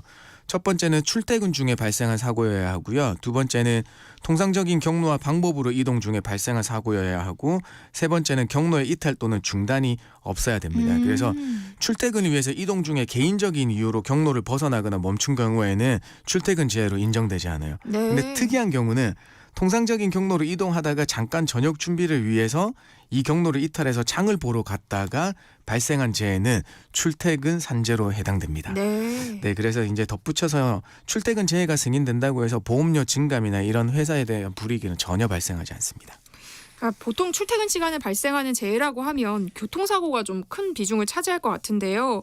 이 경우 산재로 처리하는 게 맞는지 아니면 자동차 보험으로 처리하는 게 맞는지 좀 고민이 될 것 같아요. 네, 맞습니다. 그 산재보험금 지급 원칙 중 하나는 이중 보상을 금지하고 있는 거거든요. 그래서 다른 보험으로부터 보험금 받았으면 산재보험금은 지급되지 않는 게 원칙입니다. 근데 다만 이와 같이 이제 그 공제되기 위해서는 그 보험금의 성격이 같아야 하는 거거든요. 그래서 자기 신체 사고 보험금을 수령했더라도 산재보험 급여를 받을 수 있고요. 근데 대신에 이제 산재 처리 후에 실비 보험은 지급받을 수 없는 게 이제 원칙이에요. 네. 그 개인 보험이라고 하더라도 이중 보상이 되지 않는 경우가 많죠. 이거는 보험 약관에 따라서 달리 규정하고 있으니까 약관을 구체적으로 확인하실 필요성이 있습니다. 대신에 우리 출퇴근 시에 자가용이나 버스 등 대중교통을 많이 이용하시잖아요. 이때 발생한 사고를 산재 처리로 하더라도 뭐 위자료라든지 대물 보상은 자동차 보험으로 청구가 가능하다는 점 알려드리겠습니다. 그런데 만약에 회사가 산재보험 가입을 회피하면 어떻게 되는 거예요? 이 2가지 경우로 상정해 볼 수 있는데요. 첫 번째는 해당 근로자를 4대 보험에 가입시키지 않는 경우가 있을 거고요. 두 번째는 회사 자체가 4대 보험 자체를 아예 들지 않은 경우가 있을 겁니다. 네. 첫 번째 경우는 3.3% 사업 소득세만 공제하는 경우가 대부분이고 두 번째는 열악한 영세 사업장에서 직원 한두 명 정도만 사용하는 경우에 성립 신고조차 하지 않는 경우거든요. 근데 두 경우에 해당되더라도요. 산재가 발생하면 산재 보상 받는 거는 당연한 겁니다. 네. 대신에 이제 회사는 공단에서 재해자에 지급하는 보험급의 50%를 징수하게 되는데 이때는 지급 보험급의 5배 내에서 50%를 징수하게 되게 되어 있습니다. 그다음에 더한 거는 가입하지 않는 기간에 대한 보험료와 연체금을 납부해야 되고요. 대개 이렇게 이제 과태료가 나오고 하는 거니까 회사가 해당 재해자와 공상 합의 또는 공상 처리를 많이 시도하게 돼요. 공상 합의, 공상 처리요. 네. 좀 말이 낯선데요. 어떤 의미예요? 사실 이제 이 공상이라는 단어는 산재법에도 근로기준법에도 없는 단어입니다. 네. 어원이 어디서 왔는지 저는 찾지 못했는데요. 대부분의 이제 산재법에 의한 산재 처리를 하지 않고 회사가 임의적으로 보상 처리하는 것을 말합니다. 공사 처리로 인해서 산재로 보상받는 것보다 많이 받으면 이제 괜찮다고 보실 수 있겠는데, 근데 다만 이제 공상 처리는 이제 산재법에 대해서 보상에 비해서 불충분한 경우들이 많습니다. 네. 그리고 또 추후 재발하거나 악화될 경우에는 합의가 다 끝났다는 이유로 보상 회피가 가능하게 되죠. 그래서 공상보다는 산재 처리가 나을 수 있는 경우가 많습니다. 물론 공상 처리하신 다음에도 산재 처리가 가능하시게 됩니다. 네. 그런 일은 없어야겠지만 만약에 산업재해를 당했다면 어떻게 해야 할까요? 산재보험 신청은요. 재해 발생 당시 사업장 소재지 관할 근로복지공단 지사로 신청해 주셔야 돼요. 물론 본인께서 직접 해주셔도 되는 거지만요. 사고성 재해 같은 경우에는 그 병원 업무과에서 작성을 도와줘서 팩스로 직접 신청해 주시기도 하거든요. 이거는 왜냐하면 사고성 재해 같은 경우에는 업무 연관성은 거의 명백하게 드러나기 때문에 그 병원에서 대신 대행을 해주고 있습니다. 그러니까 중소기업 사업주도 산재보험에 가입할 수 있는 거죠? 네, 맞습니다. 이게 300명 미만 근로자를 사용하는 사업주가 가입 대상이 되겠습니다. 별도의 가입 신청서를 제출하셔야 되고요. 대신에 이제 보험료 같은 경우에는 월 단위 보수액에 보험료를 곱해서 산출되면 이 월 단위 보수액은 해마다 노동부 장관이 고시하는 등급 중에 하나를 선택해서 하실 수 있다는 겁니다. 이렇게 더운 날씨에 야외에서 일하는 근로자들도 많잖아요. 네. 그런데 온열 질환도 산업재해에 포함이 되는지 궁금해요. 네, 맞습니다. 됩니다. 지난해 이제 폭염으로 산재가 인정된 건이 무려 31건이 해당되는 거거든요. 그런데 이제 그 장업 중지를 하기 위해서 노동부가 권고하고 있는 게 하루 중 가장 무더운 2시부터 5시까지 체감 온도 33도 이상일 때는 5개 작업 단축 또는 매시간 10분 휴식, 35도 이상일 경우에는 불가피한 경우 재개하고 매시간 15분 휴식을 취하도록 하게 있는데요. 이게 권고사항에 해당돼서 이것을 지키지 않거나 아니면 짧게 가져간다거나 이제 그런 경우들이 있어서 주의를 요하고 있습니다. 그러니까 날씨가 너무 더워도 작업 중지 명령을 내리지 않았을 때 그때 노동자는 어떻게 대처할 수 있을까요? 이게 산업안전보건법에 해당 조항을 보면요. 근로자는 산업재해가 발생할 급박한 위험이 있는 경우는 작업을 중지하고 대피할 수 있다라고 해서 근로자에게 작업 중지 및 대피권이 있음을 명확히 하고 있습니다. 또한 이제 같은 조항에서 사업주가 산업재해가 발생할 급박한 위험이 있다고 근로자가 믿을 합리적인 이유가 있을 때는 제1항에 따라 작업을 중지하고 대피한 근로자에 대해 해고나 그 밖에 불리한 처우를 해서는 안 된다고 규정하고 있거든요. 그래서 이 온도계를 보시고 굉장히 많이 온도가 높아져서 산재가 발생할 정도면 우선은 작업을 중지하고 대피하시는 게 맞다고 생각합니다. 네, 검찰이 최근 폭염 사고 우려가 있음에도 안전조치를 취하지 않은 건설업체 대표를 중대재해처벌법 위반 혐의로 기소하는 일도 있었는데요. 좀 더 적극적인 대책이 필요한 게 아닐까 싶어요. 네, 맞습니다. 이 중대재해처벌법이 사망사고가 나면 사업주를 무조건 처벌하는 것은 아니고요. 안전확보 의무를 소홀히 해서 근로자 사망 등의 중대재해가 발생하였을 경우 처벌하게 된다는 거거든요. 그래서 이 사건을 조금 들여다보면 한 신축 현장 건물 꼭대기에서 콘크리트 타설 작업하던 노동자가 열사병 증상을 병원에 옮겼지만 안타깝게 사망한 사건입니다. 네. 부검 결과 체온이 41도나 됐는데요. 검찰 조사 결과 휴식 시간은커녕 음료수도 제공되지 않는 것으로 드러났습니다. 네. 그래서 검찰이 안전지침 어기고 예방 매뉴얼 마련하지 않은 책임을 물어서 지난달 1일 원청 대표를 재판에 넘겼거든요. 그래서 이 재판 결과가 비슷한 다른 사건에 대해 어떤 영향을 미칠지 관심이 집중되고 있습니다. 그래서 폭염으로 인한 산재 위험은 곳곳에 도사리고 있잖아요. 그리고 그쵸. 이 권고만 이루어지고 있기 때문에 이 권고보다는 조금 더 높은 기준을 정하는 정부의 전향적인 대책 마련이 좀 필요해 보입니다. 직장인을 위한 라디오 생존백서 오늘은 여기까지 하겠습니다. 지금까지 소나무 노동법률사무소 김효신 노무사와 함께했습니다. 고맙습니다. 네, 감사합니다. 지금 여러분께서는 세상의 모든 정보와 함께하고 계신데요. 이승열의 나라 듣고 강 PD의 체험 삶의 현장으로 저는 다시 돌아올게요.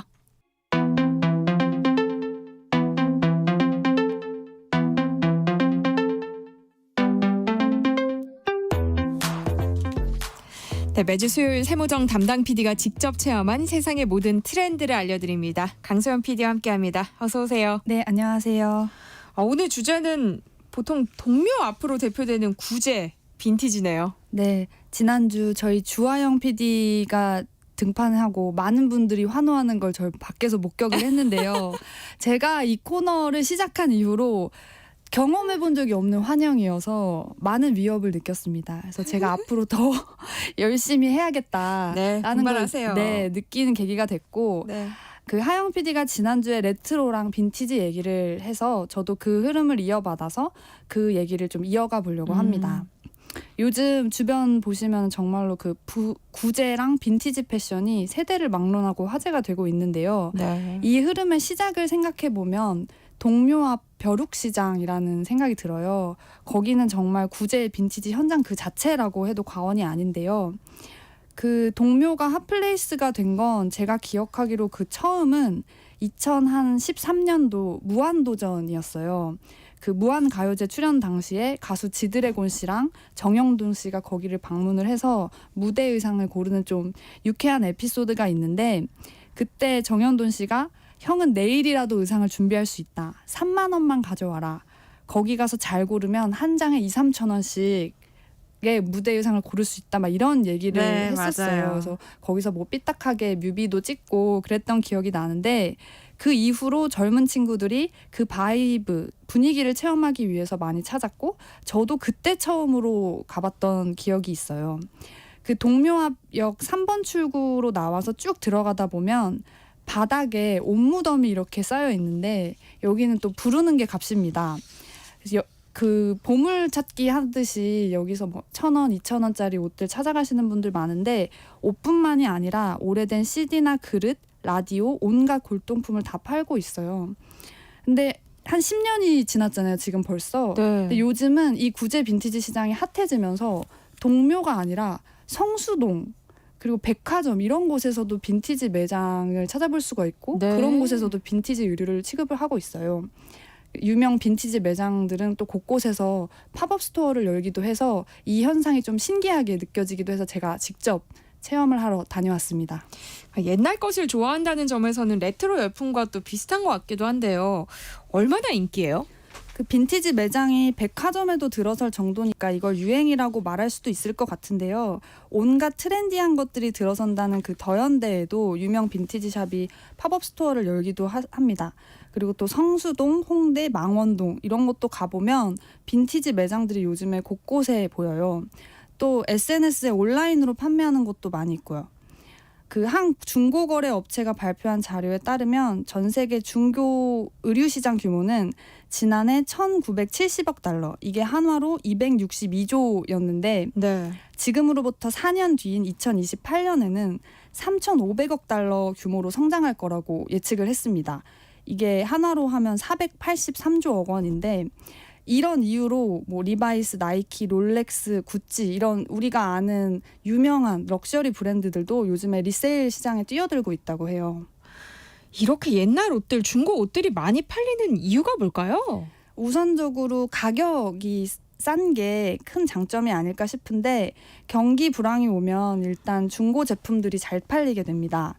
그래서 딱히 의류뿐만이 아니라 전 세계적으로 중고 수요가 증가를 하고 있다고 하는데요. 올해 1분기 이베이에서는 중고 상품이 총 매출의 40%를 차지했는데 이 중에서도 중고 패션 카테고리가 강세여서 중고 의류나 신발, 뭐 패션 액세서리 판매량이 전년 대비 400% 이상 급증을 했다고 하고요. 지난 12개월 동안 중고 물품 구매 혹은 판매 경험 여부를 묻는 질문에 응답자의 86%가 있다고 답했고 그 구매 경험은 60%가 있다고 답했습니다. 근데 뭐 가격 외에도 가치 소비로서의 장점을 꼽는 분들도 있는데요. 요즘 그 프랜차이즈 의류 매장에 가보면 옷을 싸게 파는 데가 정말 많아요. 시즌별로. 네. 10,000원이나 뭐 20,000원대에도 살 수가 있는데 사실 입다 보면 질이 그렇게 좋지 않은 건 또 사실입니다. 네. 그래서 한철 입고 버려야 하는 경우가 많은데 이렇게 일회용품 쓰듯이 옷을 사 입는 경우가 또 많아서 이런 중고 의류를 구매하는 게 또 환경적으로도 대안으로 떠오르는 것도 같습니다. 그런 걸 패스트 패션이라고 보통 부르잖아요. 네, 그러니까 일회용품 쓰듯이 옷을 이렇게 빨리빨리 사고 버리고 하는 걸 패스트 패션이라고 부르는데 이런 매장들은 보통 최신 유행을 따라서 시즌마다 저가의 의류를 단기로 판매를 합니다. 패스트푸드처럼 빨리 만들어서 빨리 판매하고 또 그거를 소비자들은 빨리 사서 빨리 입고 빨리 버립니다. 네.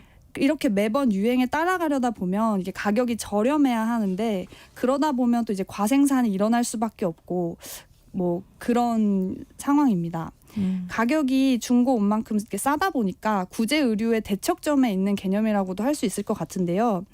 뭐 유행에 맞는 옷을 비싸지 않게 또 싸게 구매해서 입고 버릴 수 있어서 좋긴 하지만 이게 이제 지구에는 굉장히 안 좋은 영향을 미치겠죠. 폐의류량이 한 해 어마어마하다고 합니다. 그러니까 동묘에 가서 구제나 빈티지 의류를 사 입으면 환경 보호도 할 수 있다는 얘기인 거잖아요. 뭐 적어도 새 옷 대신에 구제 옷, 뭐 중고 옷을 산다고 하면 그렇습니다. 근데 만약에 뭐 이제 빈티지 의류도 사고 새 옷도 산다 이러면 조금 달라지겠지만 네. 그러니까 이렇게 패스트 패션과는 반대로 오래된 옷을 다시 재발굴해서 사 입는 것을 슬로우 패션이라고 부르기도 하는데요. 이게 의류가 매립지에 버려지면 이게 합성 섬유로 만들어졌기 때문에 분해되기까지는 수백 년이 걸린대요. 그리고 이 과정에서 유해 화학 물질이 토양이나 지하수로 스며들 수도 있고 그 뭐 의류를 제조하는 과정에서 사용되는 염료나 또 화학 물질도 하수로 유출될 수 있다고 합니다. 그래서 면 티셔츠 한 장을 만들기 위해서 2,700리터의 물이 필요하다고 하는데 우리가 만약에 이거를 뭐 매번 버린다고 하면 그 물을 그냥 낭비해 버리는 셈이죠.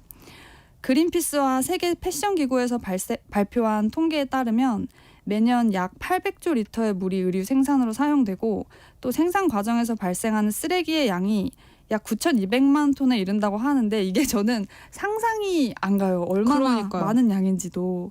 또 매년 1억 7,500만 톤의 이산화탄소가 방출이 되는데 이게 전 세계 모든 탄소 배출량의 한 10% 가까이 되는 양이래요. 네.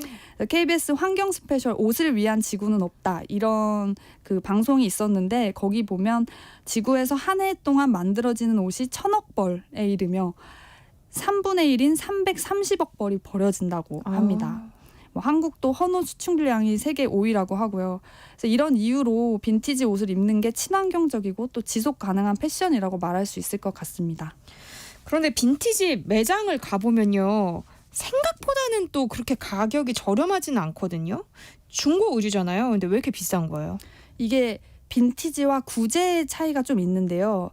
구제는 말 그대로 오래전에 만들어졌다는 뜻이에요. 네. 그래서 구제 의류 하면 오래전에 만들어진 그 의류를 통칭하는 말이고 반면에 빈티지는 구제 중에서도 오래 지날수록 가치가 상승하는 제품을 뜻합니다. 지난주에 그 하영 PD가 빈티지 개념에 대해서 설명을 드렸지만 다시 한번 말씀드리면 빈티지는 포도가 풍작인 해에 좋은 양조장에서 양질의 포도로 만든 품격 있는 와인에 붙여주던 라벨인데요. 그래서 이 빈티지에는 어느 정도의 품격을 갖고 있다라는 점이 포함이 됩니다. 그래서 구제가 다 빈티지는 아니게 되는 거고요. 그래서 모든 의류가 다 빈티지 의류가 될 수는 없는데 그 경계가 되게 모호해요. 그래서 그 빈티지 샵 하는 분이 운영하는 수박 겉핥기라는 유튜브가 있는데 거기에 설명을 인용을 하면 구제는 시간이 갈수록 가격이 떨어지는 제품, 빈티지는 시간이 갈수록 가격과 가치가 상승하는 제품 이렇게 설명을 할 수가 있다고 합니다. 그리고 또 한 칼럼니스트에 따르면 빈티지의 핵심은 뭐 오래되거나 과거, 낡은 이런 게 아니라고 말하는데요. 빈티지는 한 시대의 예술적 탁월함을 새롭게 받아들이는 것, 문화적 아카이브에서 의미 있고 가치 있다고 평가받은 옛것을 탄미적인 시선으로 다시 불러와서 향유하는 것, 뭐 새롭게 문화적으로 관계를 맺는 일 이런 식으로 빈티지를 설명을 하더라고요. 네. 그러니까 레트로, 앤틱과는 조금 다른 개념이라는 거죠. 그러니까 레트로는 과거의 것, 뒤로 돌아간다는 뜻이 있고 또 앤틱은 아주 오래된 것, 100년 이상이 된 오래된 것을 의미를 하는 반면에 빈티지는 옛것에 좀 새로운 가치를 불어넣어서 앞으로도 이 가치가 상승할 가능성이 있는 제품들 뭐 그런 거를 의미한다고 보시면 됩니다.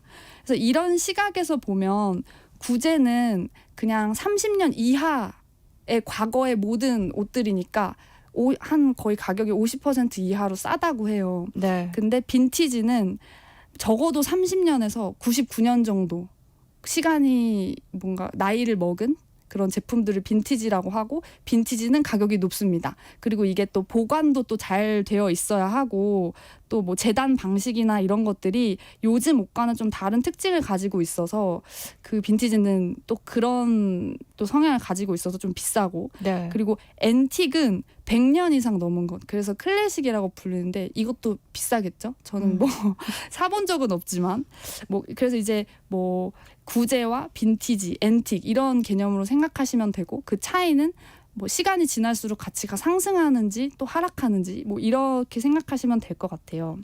그래서 방금 말씀드렸듯이 구제는 옛날 옷이기 때문에 가격이 싼데 또 빈티지 제품들은 가격대가 조금 있고 뭐 꼭 의류 쪽만이 아니라 저희 LP 중고 음반들도 어떤 거는 뭐 1,000원, 2,000원에 살 수 있는데 어떤 되게 귀한 음반 같은 경우에는 몇십만 원, 몇백만 원도 하잖아요. 네. 네, 그런 차이가 있어서 가격이 천차만별인 것 같습니다. 그러니까 저희 집 옷장에 보면은 네. 유행지난 옷들 되게 많거든요. 네. 구제는 맞지만 빈티지는 안 되겠네요. 근데 또 혹시 모르니까 제가 네. 이따가 그런 옷들을 처분할 수 있는 방법도 끝에 오. 말씀을 드리도록 하겠습니다. 이렇게 빈티지 의류가 유행하고 젊은 친구들의 관심을 끄는 이유가 뭐예요? 젊은 친구들이 자주 가는 동묘의 한 레트로 그 빈티지 샵을 다녀왔는데요. 그 직원의 이야기를 한번 들어봤습니다. 이 친구는 23살이라고 해요. 안녕하세요. 저는 1년 정도 일한 박민주라고 합니다. 혹시 매장 방문하시는 분들 연령대가 보통 어떻게 되시나요? 저희 매장은 좀 어리신 분들도 많이 와요. 중학생, 고등학생. 일단 어린 분들이 좀 많이 오시는 것 같고 20살 초반에서 뭐 30대까지 그리고 어르신들도 많이 들어왔다가 가시고 가족 단위로도 많이 오는 것 같습니다. 중고등학생들이 많이 방문한다고 하셨는데 네. 그 친구들 세대의 옷이 아니잖아요. 그렇죠. 이런 구제나 빈티지 매력이 뭐라고 생각하세요? 일단 지금 팔지 않는 것들이 많잖아요. 그래서 희소성 이런 게 젊은 사람들한테 더 예뻐 보이는 시대인 것 같다고 생각합니다. 다시 입는 것들도 많다 보니까 환경에 도움이 많이 되죠. 왜냐면 또 다 버려지면 또 안 좋으니까 환경에. 또 지금 나오는 분위기와는 다르게 좀 옛날스럽다 해야 되나? 그런 귀여운 맛이 있는 것 같아요. 옛날 옷이라고 다 촌스럽고 이런 느낌이 절대 아니기 때문에 그래서 저는 새 옷보다는 빈티지가 더 좋아요. 희소성도 있고 남들과는 다르게 입을 수 있다? 그런 장점이 있습니다. 그러니까 인터뷰 내용에서도 이제 말을 했듯이 젊은 층들이 빈티지 구제샵을 많이 방문하는 추세인데 실제로 설문조사 같은 걸 해봐도 MZ세대가 특히 중고 물품 소비에 대한 선호가 굉장히 높대요. 그래서 황수동, 홍대 같은 데에서도 빈티지 샵들이 자주 생겨나고 가고 있고 그러니까 뭐 오래됐지만 또 가치 있는 것에 대한 시대적인 유행 그리고 뭐 더 이상 환경 오염을 좀 덜 진행시키려고 하는 게 가장 큰 배경이 아닌가 싶고요. 그러니까 뭐 올디스 밭 굿디스 이런 내용 그런 이제 뭐 말도 있잖아요. 그러니까 시간이 지나도 빛을 잃지 않고 지날수록 고유한 가치가 더해지는 제품들 그런 걸 선호하는 경향이 커지고 있는 것 같습니다. 그리고 특히 요즘에 촌스러운 무태 안경 쓰고 다니는 연예인분들도 되게 많이 쓰시고 지나가다 보면 이제 어린 친구들이 많이 쓰는데 그런 긱시크 뭐 유행이라던가 할아버지 옷장 스타일로 옷을 입는 그랜파코어 같은 옛 감성의 스타일링이 인기를 끌고 있는데요. 그런 걸 보면 확실히 이게 유행으로 자리를 잡지 않았나 싶습니다. 그리고 가장 중요한 매력이라고 꼽은 게 방금 인터뷰에서 나온 이제 희소성이 아닐까 싶은데요. 좀 더 특별해지기를 원하는 젊은 세대들에게는 새 제품은 오히려 좀 흔할 수 있다. 그래서 사용감이나 그만의 역사가 남아있는 나만 갖고 있는 그런 제품들을 내가 구매를 하고 그거를 이제 뭐 착용을 하는 걸 스스로가 더 특별해진다고 느낄 수 있지 않을까 그렇게 생각이 듭니다.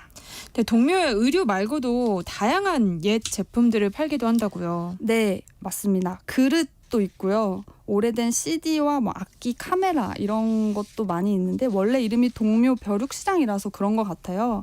그래서 그 3번 출구 쪽 가게들 쫙 펼쳐진 데를 보면 되게 다양한 제품 팔고 있는데 요즘에 또 디지털 카메라가 유행이어서 그걸 사기 위해서 동묘를 방문하는 사람들도 있습니다. 그 플래시를 터트려서 사진을 찍는 레트로한 감성이 요즘 젊은 층들한테 인기라고 하는데요. 네. 그게 생각보다 구하기가 어려워서 가격이 비싸게 책정된다고 하니까 장롱에 디지털 카메라 있는 분들 좀 가져가서 파시거나 중고나라나 이렇게 당근에 올려보시는 것도 좋을 것 같아요. 그리고 그 뉴진스 프로듀서로 유명하고 음반 뽕으로 작년 한국 대중음악상에서 사관왕을 차지한 250 씨가 있는데 이분이 다큐멘터리 뽕을 찾아서라는 거를 공개를 했었어요. 거기 1화를 보면 동묘와 몇 개 방문을 해가지고 이제 악기나 소스 옛날 거를 찾는 모습을 보실 수가 있는데 거길 보면 이제 중고 LP 그리고 카세트 테이프 그거를 이제 들을 수 있는 뭐라고 해야 되지? 워크맨. 네, 워크맨 이런 것들을 막 구경하는 장면들이 나와요. 그래서 그거 검색하시면 바나 채널에서 보실 수 있고요. 제가 또 방문한 매장의 한 켠에도 비디오 테이프를 팔고 있더라고요. 그 동묘 앞에서 빈티지 의류 잡화를 17년째 팔고 계신 상인분의 이야기를 들어봤습니다. 보통 어떤 품목들을 판매하고 계세요? 생활용품, 잡화, 빈티지 옷들 골고루 다양하게 판매하고 있습니다. 비디오랑 DVD가 있는데 요즘에 젊은 친구들도 저런 거 보면은 뭔지 알아보던가요? 아는 학생들도 있는데 대부분이 만화책으로 이제 혼동해가지고 와서 보고 저기 만화책인지 알고 왔는데 비디오 테이프네 하고 가는 학생들도 많이 있고 지금도 매니아 손님들이 와서 이렇게 좋은 것들 골라서 가지고 가고 있기 때문에 버리지 못하고 골고루 하고 있습니다. 이렇게.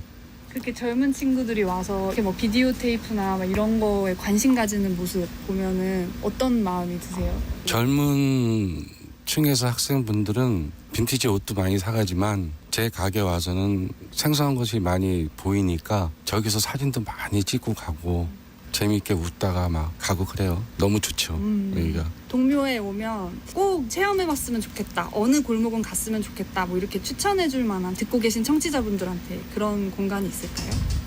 여기서 좀 걸어 밑으로 내려가면 중앙시장이라고 있는데 그 중앙시장에 가면은 진짜 먹을 것이 학생들이 좋아하는 게 너무나 많아요.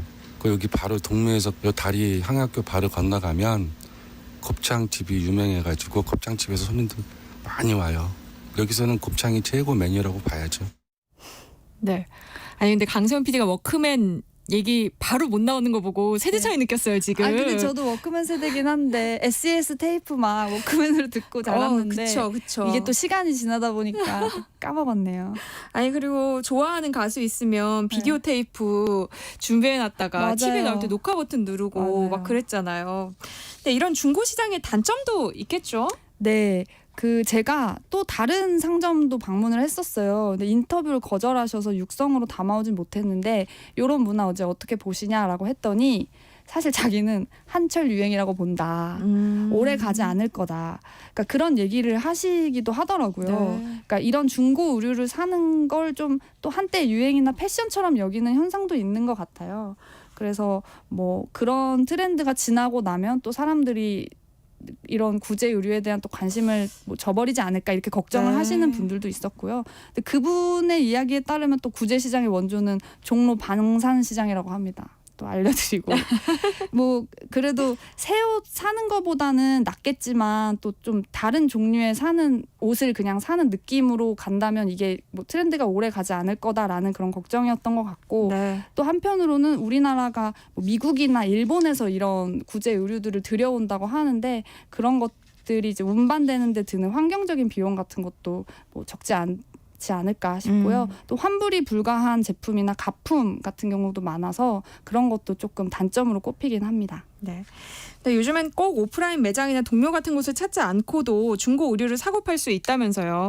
네, 아까 소개해드리려고 했던 그 어플이 차란이라는 어플인데요. 네. 이게 앱으로 수거 신청을 하면 담을 수 있는 백이 무상으로 오고 거기에 브랜드 옷을 담아 내놓으면 그거를 가져가서 자기들이 분류하고 또 세척을 하고 사진까지 찍어가지고 90일 동안 경매를 대신을 해줍니다. 네. 그리고 경매에서 팔리지 않으면 그걸 이제 자기들이 킬로그램 단위로 뭐라 그랬지 판매를 하거나 아니면 기부를 하거나 뭐 이런 방식으로 또 옷을 처리를 해줘요. 그래서 안 입는 옷 3초 정리라는 홍보 문구를 쓰는데, 그러니까 뭐 굉장히 다양한 종류의 옷들이 일반 쇼핑몰 구경하는 것처럼 되어 있어서 저도 장바구니에 몇 개를 담아놨거든요. 네. 그래서 혹시 관심 있으신 분들은 한번 해보셔도 좋을 것 같습니다. 네, 오늘 강 PD와 동묘와 빈티지 구제 시장 이야기 나눠봤습니다. 고맙습니다. 네, 감사합니다. 세상의 모든 정보 여기서 마무리할게요. 여러분 행복한 오후 이어가시고요. 저는 내일 다시 찾아뵙겠습니다. 아나운서 전주리였습니다. 고맙습니다.